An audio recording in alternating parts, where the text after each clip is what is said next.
नमस्कार, मैं हूँ डॉक्टर सरिता स्वामी और हम चर्चा कर रहे हैं महाकवि माघ द्वारा लिखे गए महाकाव्य शिशुपाल वधम के प्रथम सर्ग की। पूर्व में हमने यह पढ़ा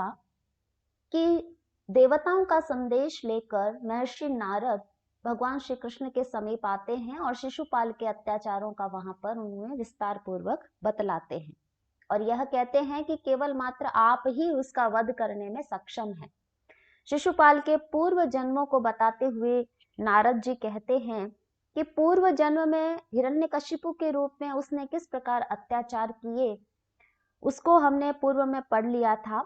और उसके पश्चात हिरण्यकशिपु के पश्चात वह रावण के रूप में उसने जन्म लिया और रावण के रूप में किस प्रकार उसने अत्याचार किए उसको हम पढ़ रहे हैं। उसी श्रृंखला में हम देखते हैं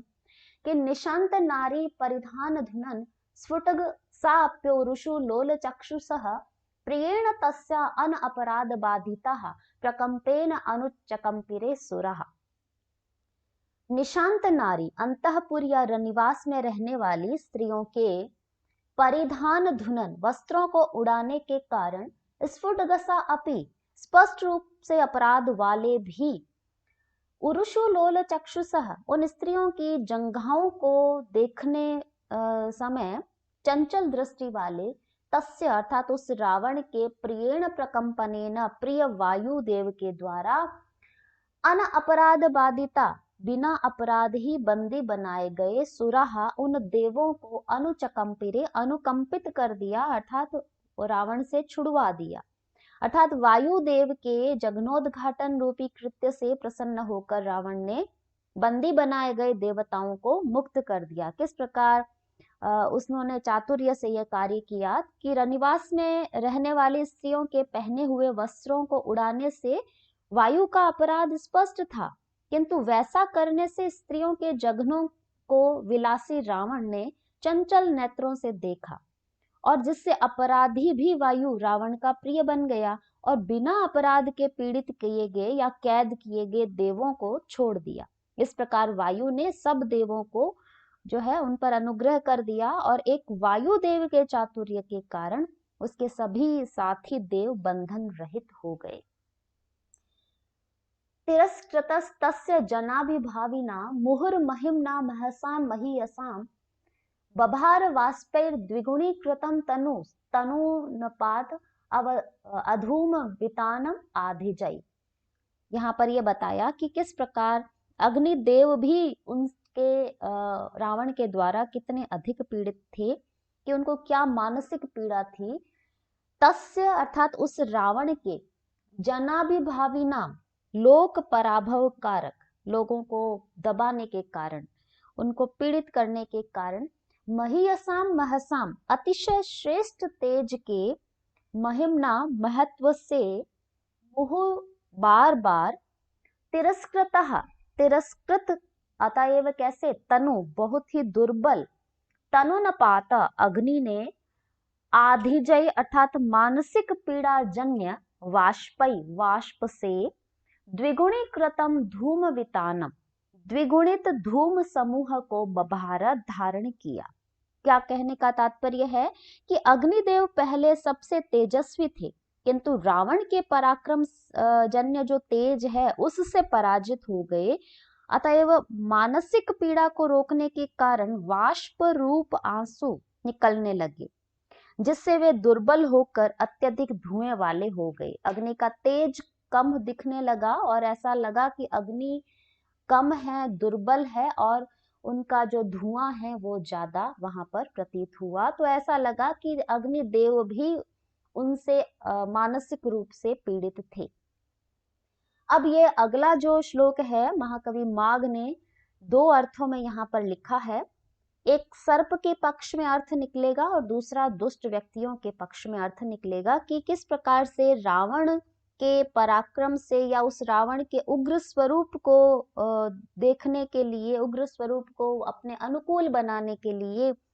किस प्रकार दुष्ट और सर्प जो दोनों ही हैं वो अपनी दुष्टता को छोड़ दिया। तो देखिए पहले हम सर्प के पक्ष में देखते हैं। परस्य मर्म विधम उज्झताम निजम द्विजिह्वताम दोषम अजिम्म गामिभिः ताम इद्धम आराधयितुम सकर्णकै कुलेर न भेजे फणिनाम भुजंगता। उग्र स्वभाव वाले, कैसे थे रावण कि उग्र स्वभाव वाले उस रावण को उसको प्रसन्न करने के लिए आराधितुम, तम इद्धम आराधितुम, उस उग्र स्वभाव वाले, इद्धम यानी उस स्वभाव जिसका बहुत ही उग्र है, उसको आराधितुम प्रसन्न करने के लिए, परस्य दूसरों के मर्म विधम, मर्म स्थल को भेदने वाला, मर्म स्थलों पर डसने रूपी, जो निजम द्विजिह्वताम दोषम, जो द्विजिह्वता रूपी दोष है उसको उज्जताम छोड़ने वाला, जो उसके सर्प के भीतर द्विजिह्वता रूपी दोष है उसको भी उसने छोड़ दिया, डसने का जो दोष है वो भी छोड़ दिया।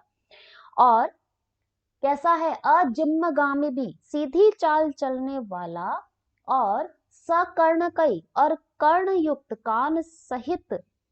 जो भुजंगताम फणिनाम, जो फणिनाम यानी सर्प गणों ने जो है उनको भुजंगताम न भेजे, अपने सर्पत्व को ग्रहण नहीं किया, अर्थात तो छोड़ दिया। अर्थात जिस प्रकार सर्प गण हैं वो लोगों के हृदय इत्यादि जो मर्म स्थल है उनको डसकर मार देते थे, और उनकी वक्र चाल होती है, कर्ण रहित होते हैं सर्प, वे सर्प गण भी उग्र स्वभाव वाले रावण को प्रसन्न करने के लिए अपने स्वभाव को छोड़ दिया, और वे किसी को डसते नहीं थे, उन्होंने अपनी चाल भी है वो सीधी कर ली और कर्ण युक्त हो गए। अब हम उसको दुष्टों के पक्ष में देखते हैं, क्या कहना चाह रहे हैं महाकवि माघ, कि तम इद्धम आराधेतुम, उस उग्र स्वभाव वाले रावण को आराधेतुम प्रसन्न करने के लिए, परस्य मर्म विधम, दूसरों के मर्म भेदन अर्थात कुलाचार आदि को नष्ट करने रूप, निजम द्विजिह्वताम दोषम, अपने द्विजिह्वता जो दोष है अर्थात चुगलखोरी जैसा दुर्गुण है उस दुर्गुण को उज्जताम छोड़ने वाले हो गए, और अजिम्मगाम भी, सीधी चाल वाले हो गए, अर्थात पहले कपटपूर्ण व्यवहार करते थे अब किसी से कपटपूर्ण व्यवहार करना छोड़ दिया है, और सकर्णकई अर्थात कान युक्त हो गए, यानी सबके हित की बात सुनने वाले हो गए।